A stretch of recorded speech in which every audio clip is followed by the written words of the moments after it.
Okay, let's get started here on page 46. So this concept of a lexical chunk, this is a very advanced concept for you as you start to speak more fluently, and especially as you start to read more fluently. You're going to notice that words are divided into small phrases. Sorry, sentences are divided into small phrases, and there are natural pauses as we talk and natural phrases as we read that make uh, certain pauses and certain flow and rhythm to the English language. I'm sure you have the same thing in Arabic, but it's a little bit more difficult to translate that into English. So the way that you become good at lexical chunking is to listen a lot, especially to edited professional presentations like TED Talk or even documentaries and things like that. You'll hear that there's a nice rhythm that you can start to copy so that you sound more fluent, almost like a native speaker. So let me go into a little more depth about this concept of lexical chunking.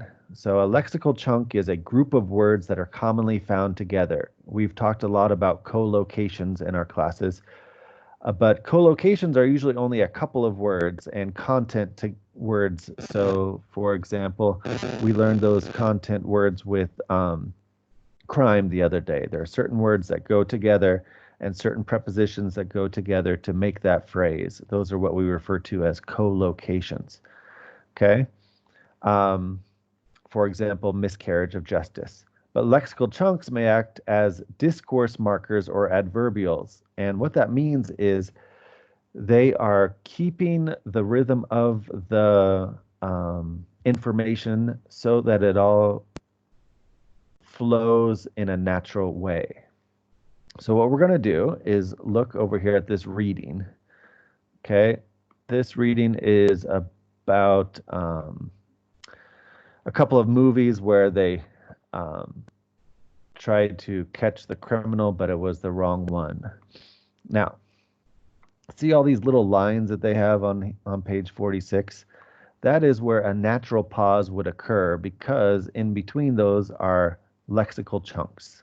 So I want you to listen to the way that I read it and see if you can sort of recognize those natural short pauses.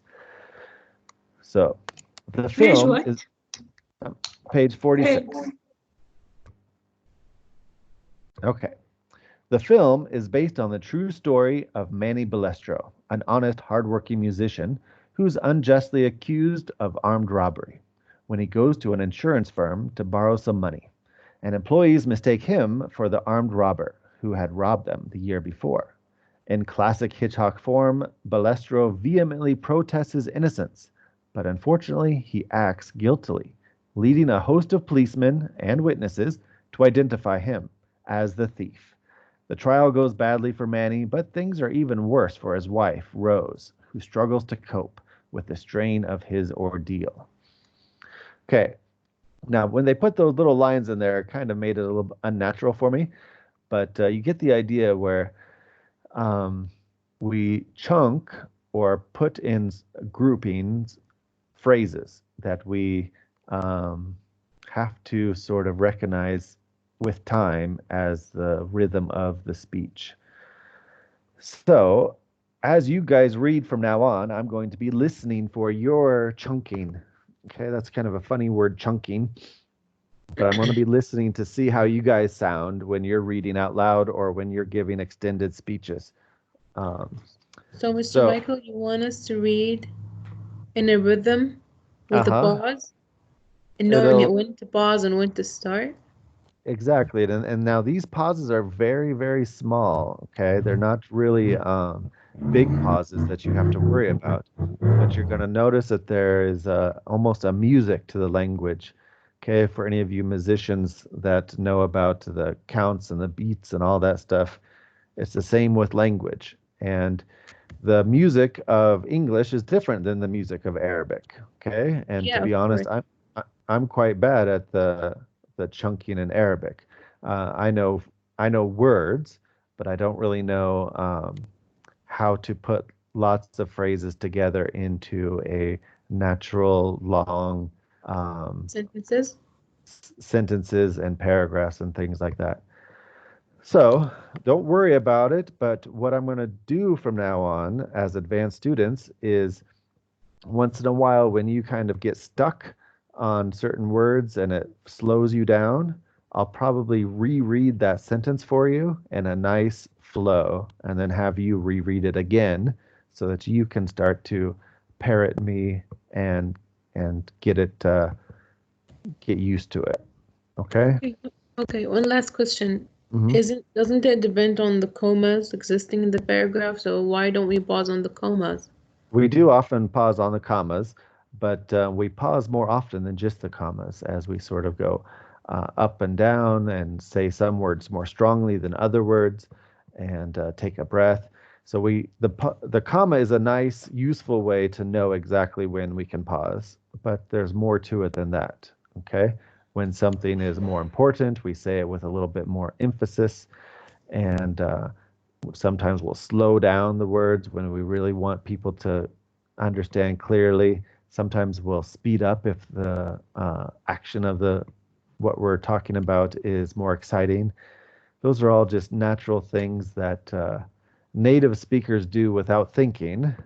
And as you're becoming more and more advanced, you're going to start to be able to do. Okay, now I don't want you guys to focus so much on worrying about it. My job now is just to sort of bring your attention to it when I notice that it's not the best. Okay, thank you, Mr. Michael.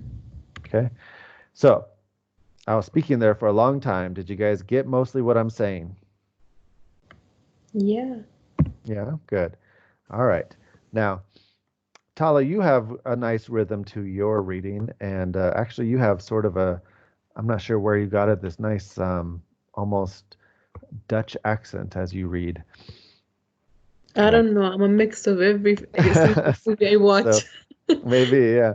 So it's not quite British, it's not quite American, it's almost like you're from the Netherlands or something. But and all of you have really developed a nice fluency in your reading over time compared to when I first started teaching you either in 100 or 120 or 130. So let's see how you guys can do with this story here. It is from the movie The Fugitive, which was Harrison Ford back in the day. I think I was in high school when this movie came out.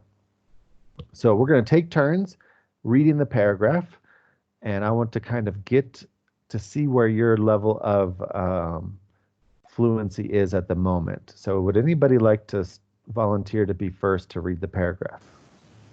Mr. Michael, are you sharing your screen? Am I not sharing? Oh my goodness. No, can't see anything. I'm safe. I was facing some technical problems. Okay, good. I'm glad you're here. Thank you. Is that better? Yeah. Yes, we can see now. Okay, for those of you that don't have your books, this will make it a lot easier. Okay, who would like to read first about Dr. Richard Kimball? I can. Can I read, Mr. Michael? All right. Mohammed, your microphone for some reason is not the best. Then let's safe do it. Yeah, let's let safe start, and then we'll see who will go second there. Okay. Dr. Richard Kimball, a well-known Chicago surgeon, returns home one night to find that his wife has been viciously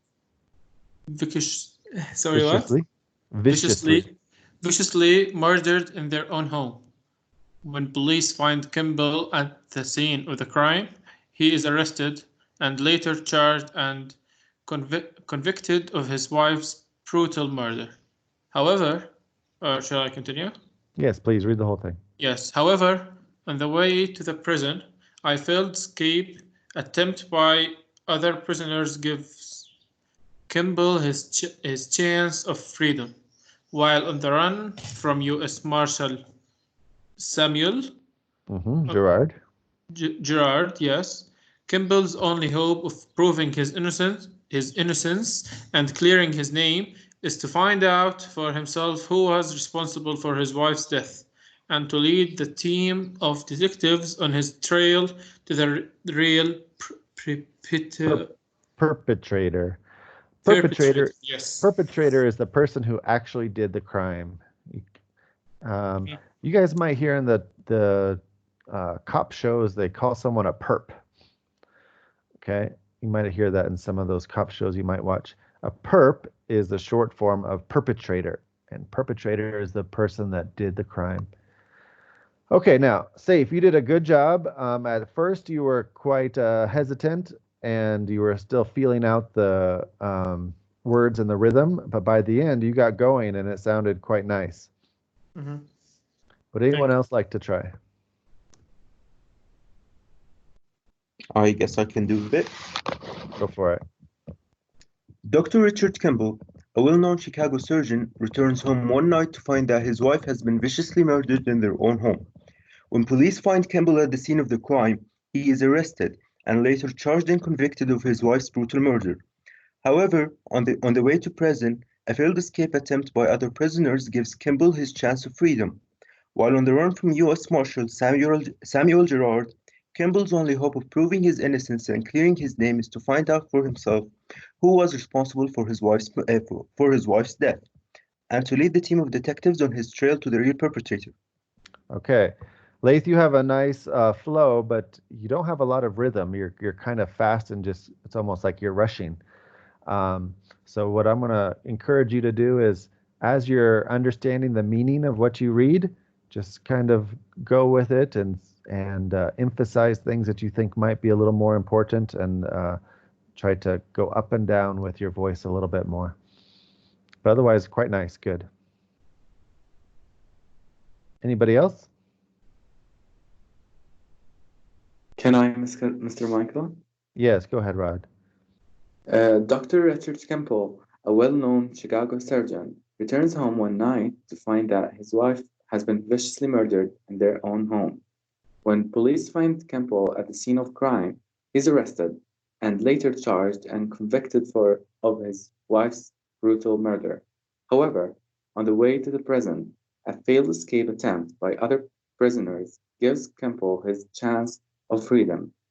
While on the run from U.S. Marshal Samuel Gerard, Kimball's only hope of proving his innocence and clearing his name is to find out for himself who was responsible for his wife's death, and to lead a team of detectives on his trial, the real perpetrator. Good. Or you can just say perp is okay. Nice job, Rod. Okay.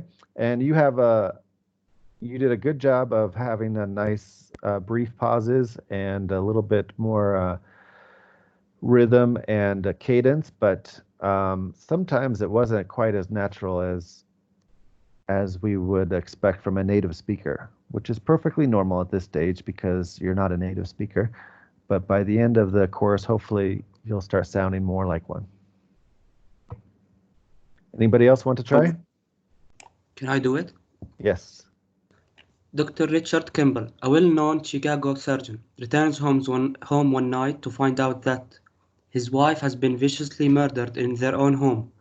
When police find Kimball at the scene of the crime, he is arrested and later charged and convicted of his wife's brutal murder. However, on the way to the prison, a failed escape attempt by other prisoners gives Kimball his chance of freedom. While on the run from the U.S. Marshal Samuel Gerard, Kimball's only hope of proving his innocence and clearing his name is to find out for himself who was responsible for his wife's death, and to lead the team of the detectives on his trade to the real perp. That's good. All right, nice job, Ali. Not bad. Okay, excellent. So, and again, it's getting better and better as you hear other people do it. It's going to become easier for you. That's why I recommend that you start listening to those TED Talks or podcasts, and you can start to hear this natural flow that comes from English speakers as they do more extended speeches. There's also a difference between the American cadence and the British and Australian cadence. So it'll be interesting if you listen to different people with different accents. So any questions about this? Teacher, what is cadence? I came late. Cadence, I don't know. cadence is just a fancier word for rhythm. Okay. Especially when we talk about speech, we use cadence a lot for rhythm. Okay. Any other questions? All right. I'm going to let you listen now to the way that the British guy on Pearson reads it.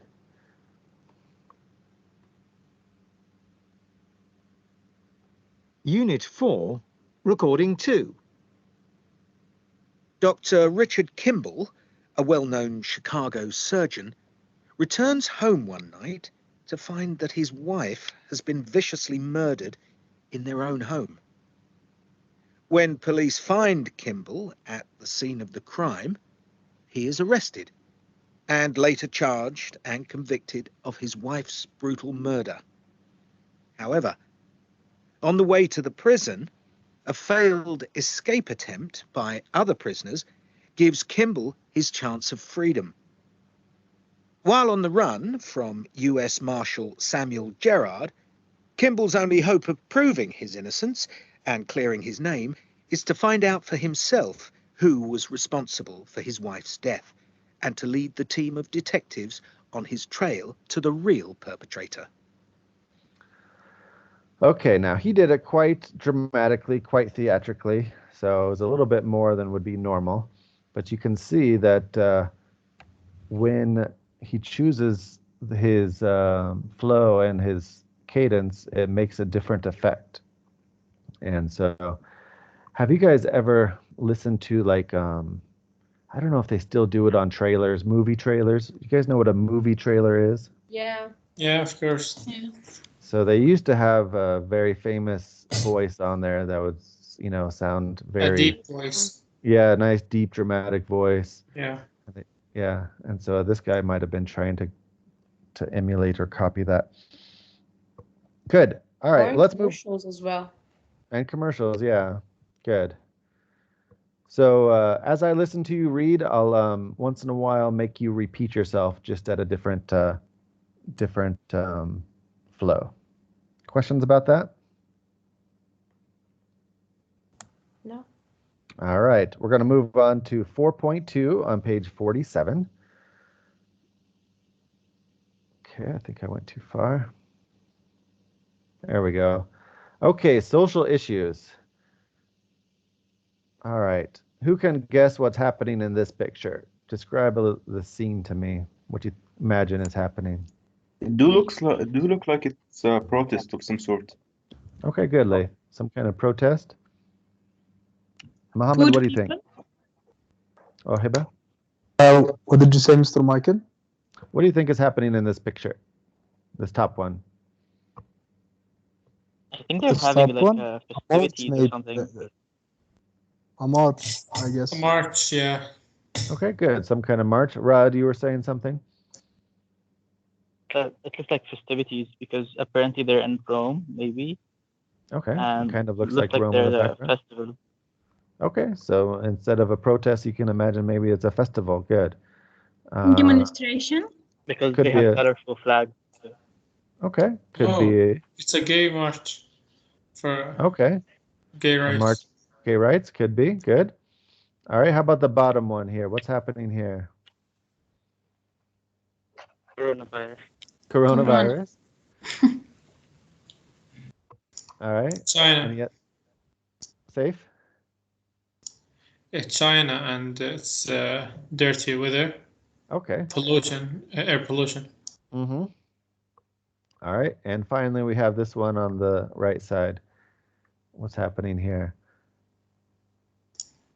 Africa. Uh-huh. I think it's an Women African woman. Yeah. They're trying to get some water. Mm-hmm. It might be like a poor village where there is only one resource for water, and they kind of meet there to get their need. Good. All right. So I'm going to ask you guys these questions. I'm going to just let you guys stay in this group for this time, and I'll call on a few of you. So what are the 3 most important social issues in your country and in the world at the moment? Of course, there's one that's super important right now. And what is being done about them? And do you know of anyone who is involved in tackling these issues? What do you think that means, to tackle an issue?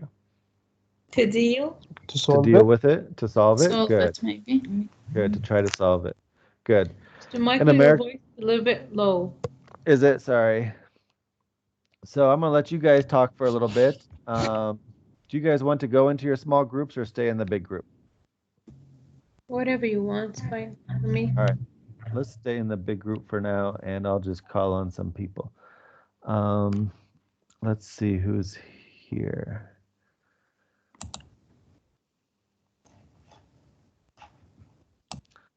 All right. Waleed, are you here? Is your mic working today? It wasn't working yesterday. All right. I'd like Taki and Zaid and Rad Mehyar, to talk to us what you guys think are the most important problems facing the world today and what is being done to try to solve them. Mr. Michael, shall I start? Go ahead, please. Okay, I think that unemployment, social inequality, and also drugs are the 3 main problems we face as a society here.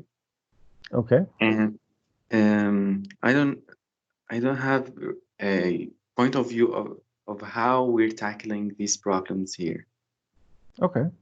Good. But you brought up some interesting social issues. Excellent, Rad.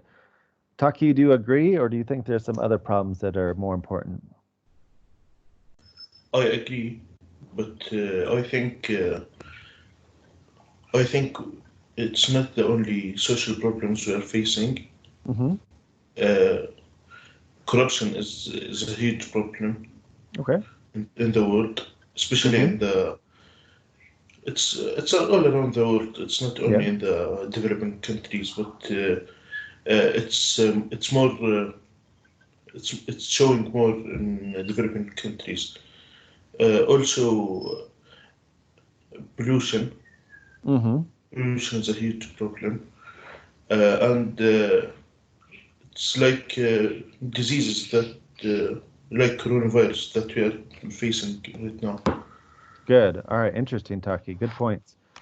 Zaid, what do you think? Well, I think that maybe the most problem we're facing right now is racism and discrimination in general, especially in this state, as Chinese people suffered racism from everyone after they had the coronavirus. Oh yeah, that became a problem, didn't it? And maybe we can talk about gender discrimination Okay, great. as in many countries, Michael, on males mute. and females. Go ahead, Zaid. As in many countries, males and females are not having the same rights. Okay, good points. All right, who would like to add in to the conversation? They brought up a lot of social issues to talk about. Are there any solutions to these problems, do you think?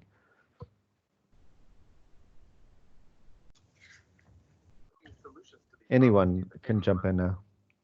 Can I speak, Mr. Michael? Please. But first, there is a mic going.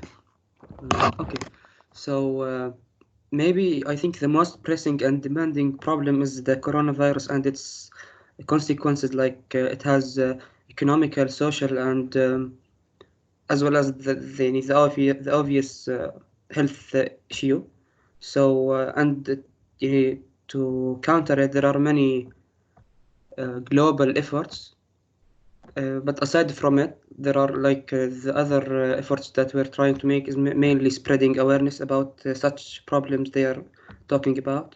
maybe having some laws getting into action regarding drugs and discrimination and all other issues. Okay, interesting. So we could enact some laws to help solve these problems. Good. And great And points. Tala?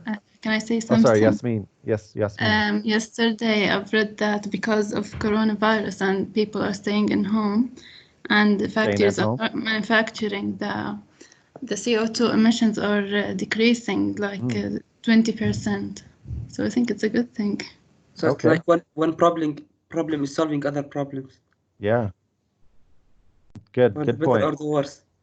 Yeah. So, any other points you'd like to add on? Yeah, I want to add stereotypes and media propaganda and how it may affect social like opinions in a bad way and not in a objective way. Okay, good. Omar, what do you think about these social issues they're talking about? Me or? Yeah, go ahead. I really agree with what everyone mentioned. Like the part that the CO2 has decreased like 20%. Yeah. So with people staying home or whatever. So maybe I was talking about this with my wife last night. Maybe after this is all done, the societies will recognize that there are different ways of thinking about economies and work and environment, and maybe they'll find some solutions that because everyone is staying home and doing things differently, maybe it will continue. Some of those things will continue. Maybe people will still work at home after this is all over, and the environment might continue to get better, or the economy could work differently. They'll pay people differently. What do you guys think about that? I think the education too will be, you will stay taking it at home. So virtual education might become more popular if this works. So I don't want to I be think it's about. Let's go to Laith. Okay, sorry. I honestly believe that aside of the a lot of cons that we have because of coronavirus, it has been an eye-waking experience. Eye-opening experience for whatever happening around us and for the environment.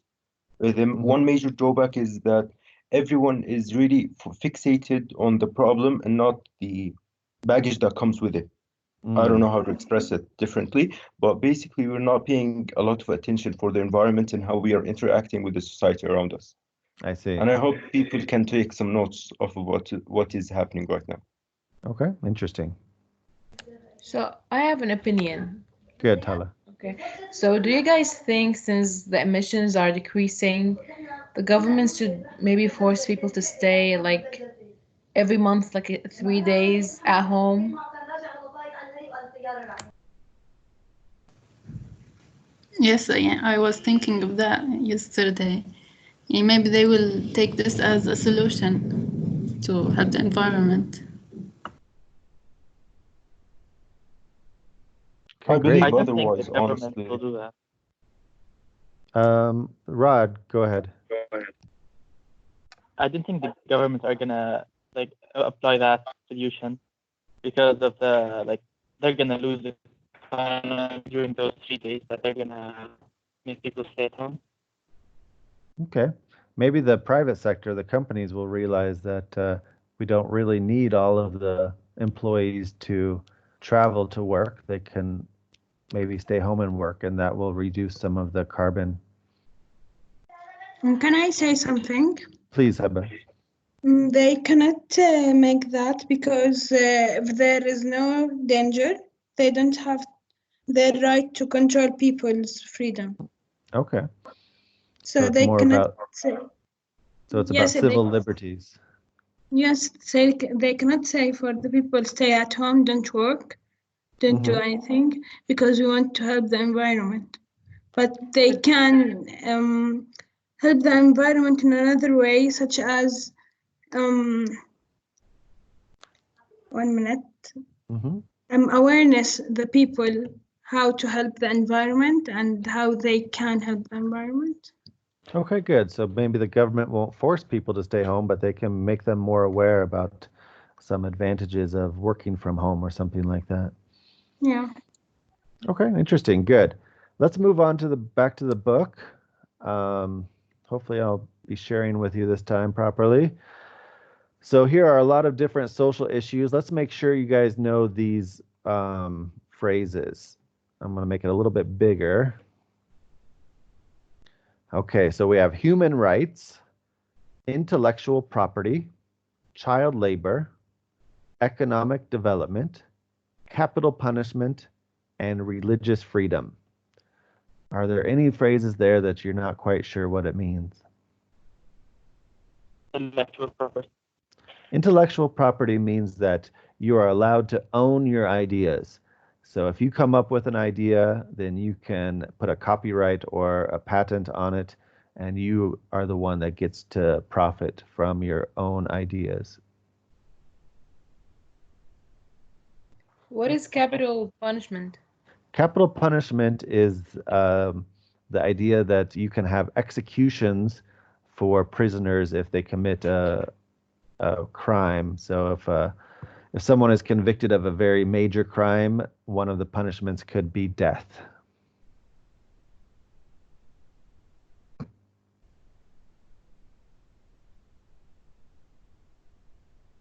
Everything else looks good? Okay, let's go to the part B here. Environmental awareness, like Hiba was talking about. Gun control, illegal immigration, civil liberties, free trade, and freedom of speech. What's the meaning of illegal immigration? So immigration, each country allows people to enter their country to travel or to work. And there's a system of visas that you have to go through. And illegal immigration means that people don't go through the proper channels, the proper procedures. They just enter the country maybe without permission, or they stay in the country too long. So then they're not there with the permission of the government anymore. Okay, thank you. And remember, this IL at the beginning, especially when the word starts with L, we use it to mean not. So not legal. Mr. Michael, I have a question. Go ahead. How's capital punishment different than death sentence? Capital punishment is sort of the general name for having the death sentence as an option. Thank you. The death sentence is included in the capital punishment. Right. Okay. What is the civil liberties? Civil liberties are the liberties that you have as a citizen. So the different freedoms that you might have could be the freedom of speech, the freedom to vote, the freedom to protest, those types of things. So liberty means freedom or right? That's right. Okay. And civil has to do with your citizen or your government.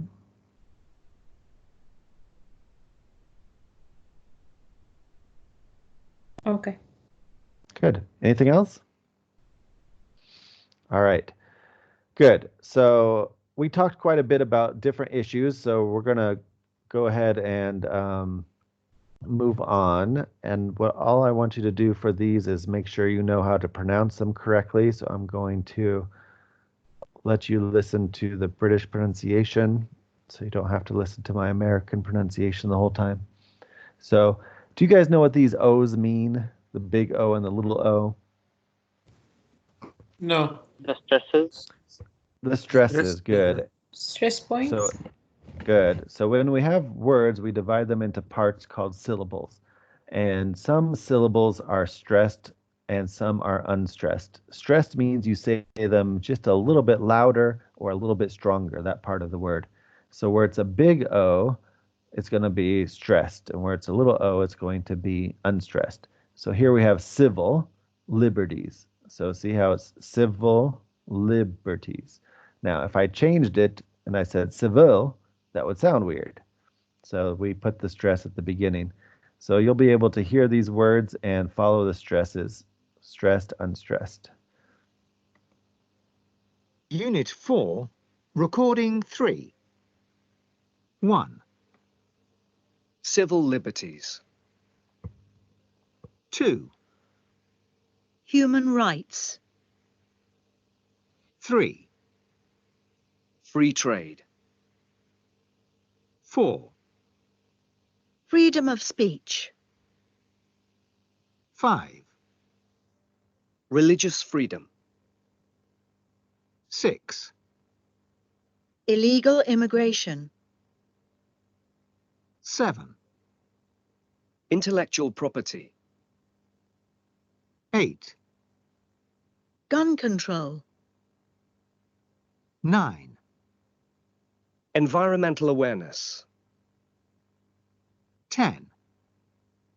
Capital punishment. 11. Economic development. 12. Child labor. Okay. Oops. Any questions? Yep. Yes. Control in 8. Mhm. They said Yeah. it without any stressed words. But I Yeah, see so that it's the like, first is stressed. okay, so say it for me, Safe. How do you say it? Control. Okay, now it sounded to me like you actually put the stress on the end. Oh. Say it No. again. Control. Okay. So control is a very common way to say it, like you're saying it with a stress at the end. The British woman or guy, I can't remember. So he said gun control. So he lowered his voice for both the syllables in control, and he put the stress on the gun. Gun control. Mhm. But you're right, Safe. Americans do put the stress on the second syllable quite a bit for control. I see. And that's another thing is different nationalities or English speakers from different countries say it differently. Like the word aluminum. Do you guys know what aluminum is?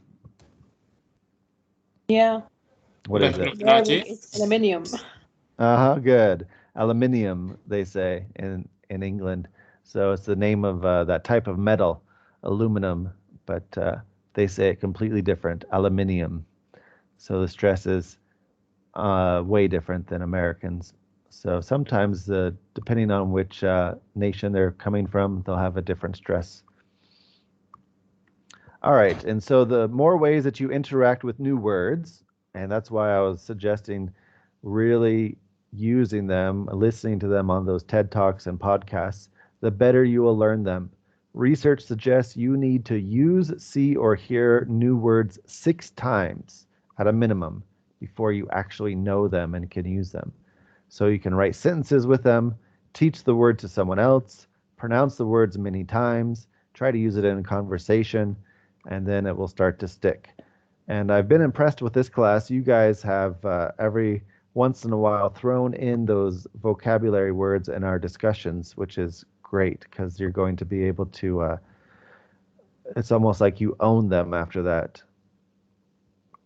All right, speaking of words, let's learn a few more on page 151. So we're going to go to 151, way in the back. 151. And learn some more social issues. Okay, and you guys talked about a lot of these already. We have white-collar crime, illiteracy, poverty, gender inequality, censorship, ageism, organized crime, and antisocial behavior. Or you might say antisocial behavior as well.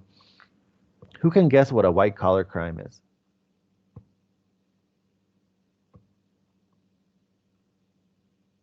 I think it's crime financially motivated. Good. Often it is financial crime. So someone who would normally in their job be wearing a suit. So those types of, businessmen and bankers and things like that, When they commit crimes, we call it a white-collar crime. Illiteracy, and notice again we have the IL here. So literacy means being able to read. So illiteracy means not being able to read. Poverty is the word for all poor people. Gender inequality, you guys mentioned earlier, I think Zaid was talking about. Censorship, who could tell me what that means? Like when they had like 16 plus or 18 plus thing. Yeah, Okay, that's possible. It's like Yeah. banning in general, maybe. Good. So especially when you ban things, it's censorship. So it could be banning movies, books, things that they don't think is appropriate. The government or the authorities don't think is appropriate for the society. They censor it. Good. But you're right, Rod. Sometimes we censor things for different ages and not allow certain ages to read or look at certain things. Ageism. What do you think? Discriminating against age. Good. Discriminating by age. Okay. So maybe if you think someone is too old to be hired for the job, or you think someone is too young to be ready for a job or something like that. Mainly, though, we use it to describe mistreating or being biased against older people. Now, notice the ism on the end. You know, lots of phrases that have to do with being biased. Ageism, sexism, racism, good. Okay, so we put that ism on there, and it's usually something that people are biasing because of this. Okay, organized crime. Taki was talking about corruption, but we also have organized crime, which is sort of like the and mafia and gangs. stuff. Exactly, good. And antisocial behavior is just basically people not following. Say it again. When people go out while they're supposed to be in lockdown. Okay, good. So that's some antisocial behavior here in Jordan, right? People are going out when they're supposed to be in lockdown. Excellent. All right, what I'm going to do, guys, is I'm going to try a different way of doing this. I'm going to take a screenshot of this. And if you don't have your book, I'm going to put it into our page, and I'm going to let you put the answers in the reply. So let me make sure I got a screenshot. Oops. Mr. Mike, I didn't get what you want us to do. Okay, so I took a screenshot, and I'm going to put this into our team page right here. Hopefully, if it'll work.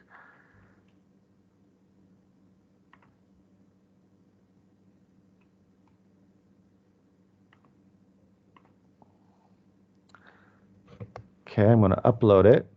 So if you don't have your book, you can look at it right here from your computer or your phone.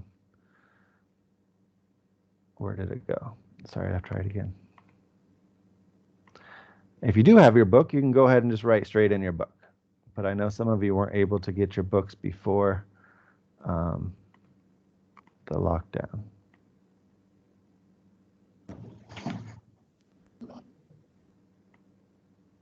Okay, see where it is here?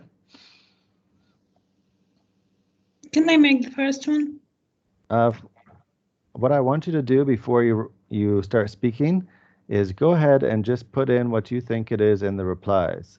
So you might say a definition of blank is when people don't have enough money for their base. So you might say A, poverty. Okay? Yes. And go ahead and you can write all the answers, and everyone can answer as many times, as many answers as they want, okay? And we'll see if you guys agree or disagree with each other. So I'm going to take this off of sharing, and you guys can go ahead and look at it yourself.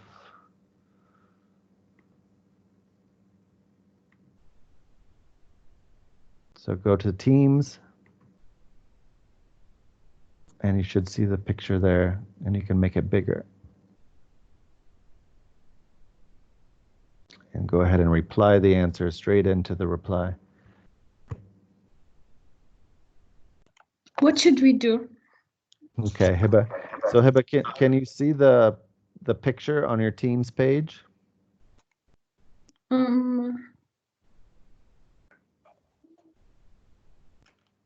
Yes. Okay. Or Hiba, do you have a book? Yeah. Okay, Hiba, so you can write directly in your book. So all you have to do is this part in your book on page 151. Just write them in the blanks. Okay, thank you. And if you don't have a book, you can write them in the replies. No, I have a book. Perfect.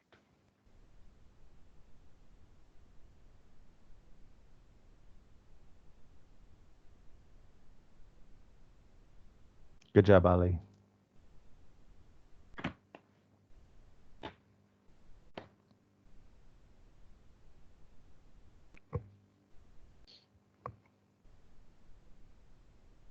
Mr. Michael, what are we doing? I had some problem with the connection. That's okay, Yasmin. We're on page 151, and we're doing lesson 4.2, 1B at the bottom of page 151. So if you have a book, you can just go ahead and write in your book. And if you don't have a book, I put a picture of it on our page, so you can look at it that way. Okay, thank you. Good, Taki. Am I good? Let's see, safe. On the meeting chat. Oh, you're in the meeting chat. Okay, let me look over there.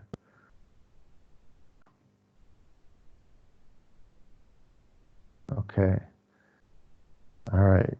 Looks pretty good. Let's see. Put them as numbers, so I have to go back and look.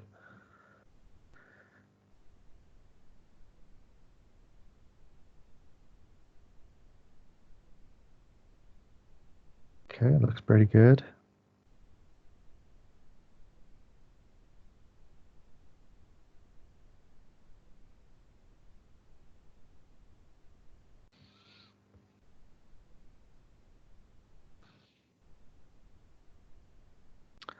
All right.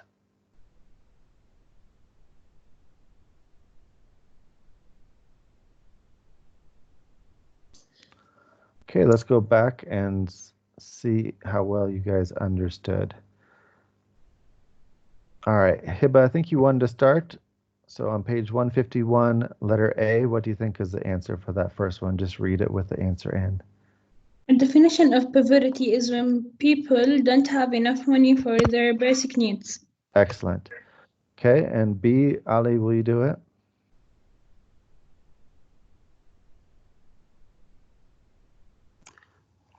Due to gender discrimination, what this was the word? Gender inequality, women often get paid less than men for doing the same job. Good. And safe, C? Antisocial behavior is a term for legal activity, is harmful to other people and shows that you do not care about other people. Good. And so that's exactly right, Rod. That perfectly describes what's happening here in with those people that are leaving their houses. Okay, and D, Taki?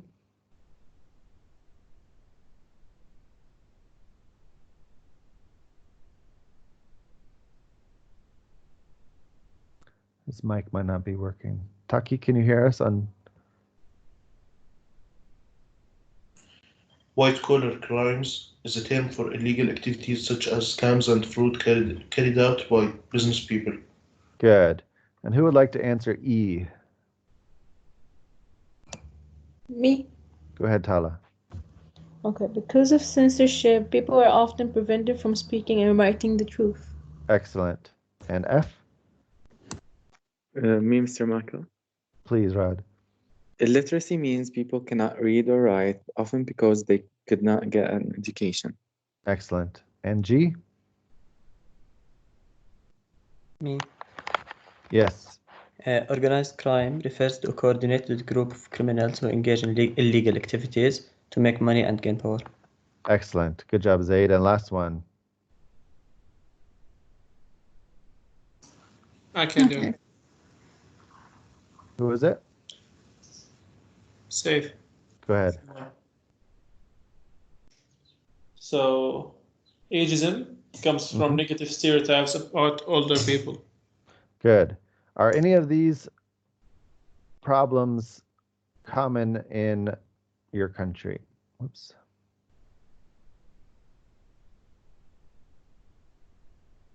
Most of them, I guess. Yeah, most of them are common in any country, right? Teacher, can antisocial behavior be like unsocial introvert behavior? Yeah. So when we're not talking about crimes and things like that, if it's just sort of personality, yeah, you could have antisocial behavior where you just don't like to be around people. You could call someone an antisocial person. It means they don't like to go to parties and things like that.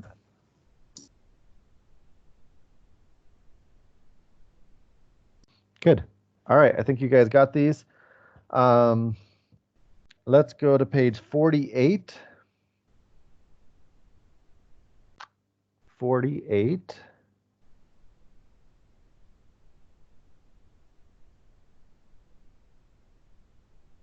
And we have one more listening to do.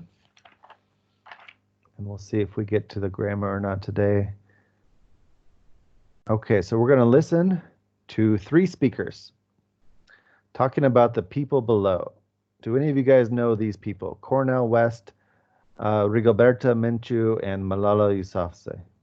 I know the last one. Malala, yeah, she's quite famous, isn't she?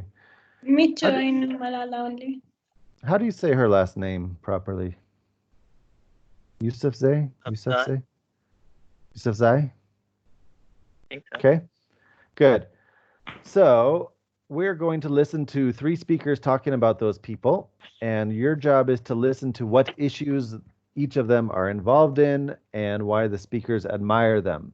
And you're going to hear some words here: a beacon, a tower of strength, a stellar figure, 1 in a million, an advocate for, campaign against, shed light on. Okay, struggles, human right violations, atrocities. Okay, you probably know at least half of those words, but I bet you there are a few in there that you don't know, and that's okay. What I want you to do is listen for them and see if you can understand based on what they're talking about, what those words might mean. Okay, so we might listen to it 1 or 2 times, depending on how long it is.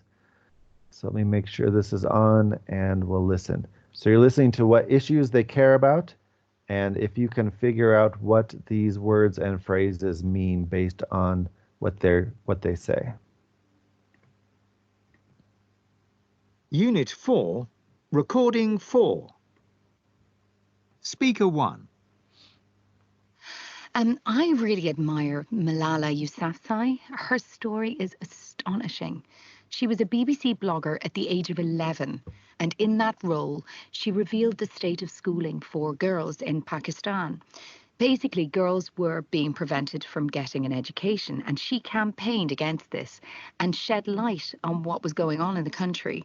And of course, this got her into all sorts of trouble with the Taliban. And a few years later, she was shot point blank in an assassination attempt. Miraculously, she survived. But for me, the amazing thing is that instead of being scared, she continued to advocate for children's rights. I think she spoke to the United Nations and various presidents. And of course, people with that kind of courage and determination are 1 in a million. And so a few years ago, she was awarded the Nobel Peace Prize. She was the youngest person ever to win it at just 17 years old. Okay, let's talk about Malala here. Who understood the main issue that Malala was advocating for? Little children rights, like teaching them Good. stuff like that. Gender inequality. Gender equality, good. Education for girls, things like that, good. All right, now, there were these phrases that she used in her description of Malala. She said she campaigned against something and she shed light on something. What do you think it means to campaign against it? Protest again. Protest. It's like protest against. So it's to keep on talking about, to make it known that it's not okay, and to be against it, right? But what about shed light on? Like Focus. the general public's attention, maybe. Good. To focus on it, to get the general public's attention, and to make it known to more people. So remember the other day we were talking about shady, right? Shady comes from the idea that it's dark and so it might not be so moral or ethical. But when you shed light on something, you show that immoral or unethical thing and let everybody know about it. Okay, and she also advocated for it. And then finally at the end they said she was 1 in a million. She's special. Special, Or good. she's rare. Exactly, Rod. Special, unique. So that's exactly what it is. All right, let's listen to the next one. Speaker 2.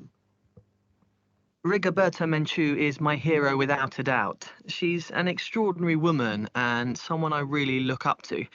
She's an indigenous woman from a poor background in Guatemala, and she's fought for human rights all her life. Several members of her family were murdered when Rigoberta was still young, and she was exiled to Mexico for her own protection. But the interesting thing is, this didn't deter her at all. She just carried on campaigning against the human rights violations and the atrocities perpetrated by the military. So obviously she's a very, very brave person. But I think what kind of propelled her into the world's consciousness was the book she published about her life, called I, Rigoberta Menchú. This kind of alerted people to the wider struggles and made her a household name, a beacon for justice, certainly in the world of human rights advocacy. And she's such a humble person. She's a stellar figure in Guatemala, but you wouldn't know it from her manner and her appearance and the way she carries herself. Okay. So did anybody catch what her main issue was? I did, Mr. Michael. Go ahead, Rod. So she was fighting against the human rights violation by military in Guatemala because she had a poor background and some of her family many of her family members were killed during that violation. Excellent. And they also mentioned a word that you might not know at the beginning. She was an indigenous person.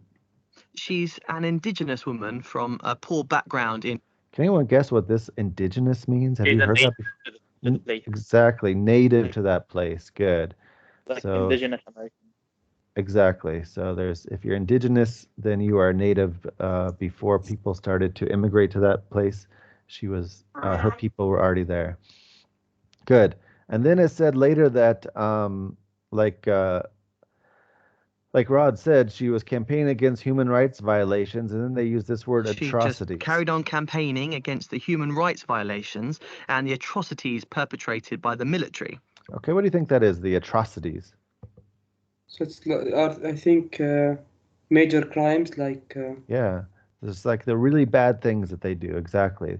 And then notice we learned the word earlier, perpetrator, and now they turned it into a verb, perpetrated.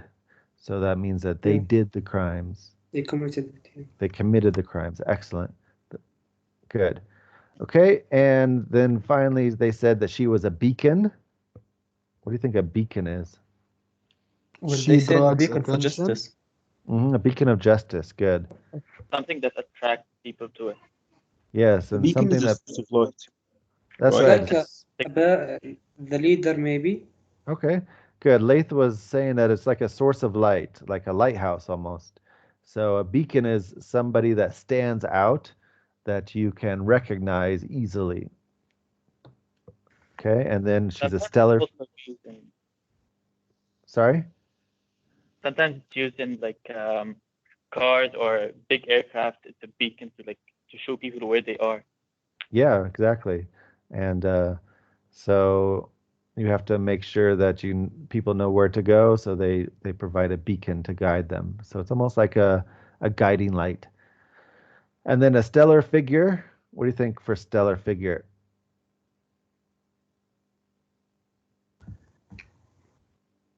It's like she's known, I don't Good. know, like a Yeah, star. Yeah, like star. And actually this word comes from the old Latin word for star. So that's perfect, Ali. A stellar figure is like the star. Good. And let's listen to the last one. Unit 4 made her a household name, appearance, and the way she carries herself. Civil rights, particularly for African Americans Let me go back. and for an American intellectual. Oh. Someone I admire is Cornel West, an American intellectual. He speaks out about all kinds of issues, like civil rights, particularly for African Americans and for the poor. What stands out is his charisma and that he's an amazing, electrifying speaker. You can see him on YouTube or acting in 2 of the Matrix films. He's kind of like a crazy preacher, but really funny and sharp. And okay, he has a PhD from Princeton, but he has a really good grasp of pop culture. And when he speaks, he uses all these academic references, but also references to TV and rap music. Also, he's completely fearless. He criticized President Bush, but also President Obama, and I think he was arrested at one point for civil disobedience in New York. He's just a tower of strength and eloquence. Okay.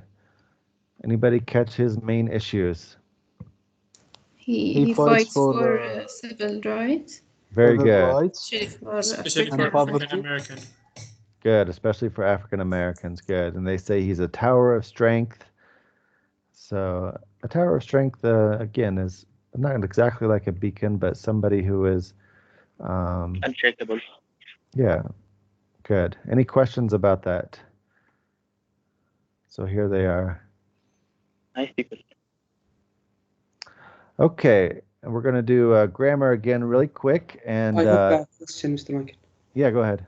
So electrifying is like making the crowd ready to do something or something? Yeah, Thrilling. it's giving a lot of energy. It could be considered like thrilling, yes. So when it's electrifying, it just, your energy is pouring out of them. Mr. Michael, Yes. can we make the grammar the next class, please? Are you tired? Yeah, we probably could. Let me look and see exactly what it is. Maybe what I'll do is I'll put it on here for you to do as homework.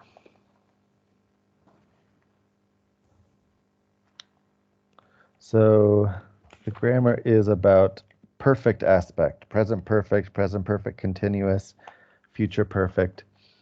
So I'll put this on here for you guys to read tonight. And if you read it over, then we'll be able to really quickly do it tomorrow. Don't forget, tomorrow is Wednesday, so we're going to try to go back to the technical language on Wednesdays. We're a couple days behind because of the lockdown, but I think we still have time. I think the technical language is important for you, so I want to go back to it. So I'll put this. I'll put this on the post, the team page, and you can take a look at the grammar and see if there's anything you don't understand, and then you can be prepared to ask me questions first thing tomorrow. How does that sound? Great. Okay, good. Thank you, Mr. Michael. No problem. I think that will do it for today. You guys did great. I really appreciate all of your enthusiasm and your participation. And again, be careful if I'm not giving you enough time to participate, please let me know, because sometimes when I don't have you right in front of me, I don't remember the quiet ones. So we will do the grammar in the next class tomorrow. So what I'm going to do, Hiba, is I'm going to put the grammar onto the page. And since you have a book, you can just look at it yourself.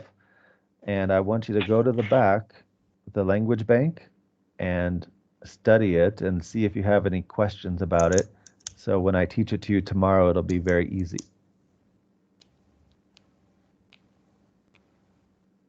Okay, thank you. Okay, guys. Well, good luck. I hope everyone gets their bread and water today. And I hope you guys aren't going too crazy inside. I really admire all your patience and all of your dedication to making sure that this social issue of pandemic will be solved soon. Thank you, Mr. Michael. All right. Talk to you later. Mr. Michael? Yes. I'm here.